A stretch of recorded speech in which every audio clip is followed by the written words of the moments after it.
you two come from?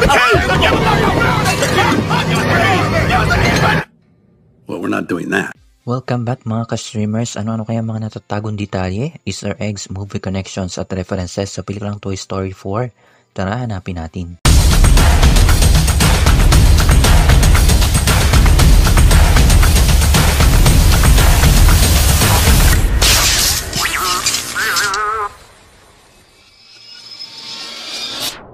Before we begin, you can comment down below to join in my custom shoutout.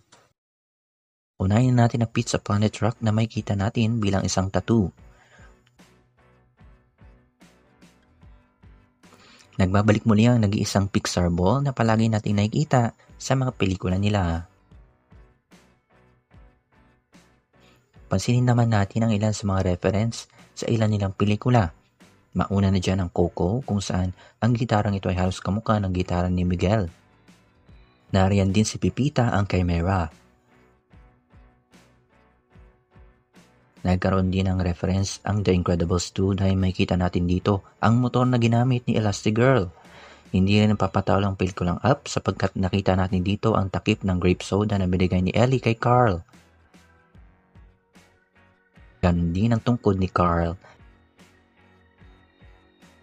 Nariyan din ang reference sa pelikulang Brave kung saan makita natin ang isang plato. Ang kanilang simbolo, nariyan din ang reference sa Finding Nemo sabagkat nakita natin dito ang ginamit na diving goggles ng isa sa mga nanghuli kay Nemo. Nagkaroon din ng reference sa pelikulang A Bug's Life dahil ang baunan na nakita natin dito ay kaparehas ng circus box ni Fleece.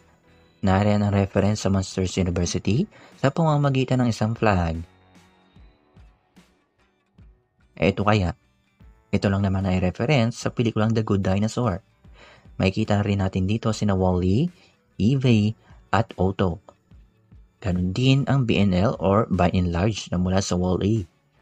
At Pauli, ang sumunod na pelikula matapos ang Toy Story 4 ay ang Onward, kaya nagkaroon din dito ng reference na makikita natin sa eksenang ito. At yan ang ilan sa mga nakita ko sa pelikulang ito. Baka may nalagpasan ako, comment ka lang dyan sa baba.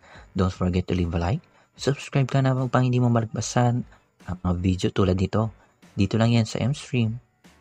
Thanks for watching. To infinity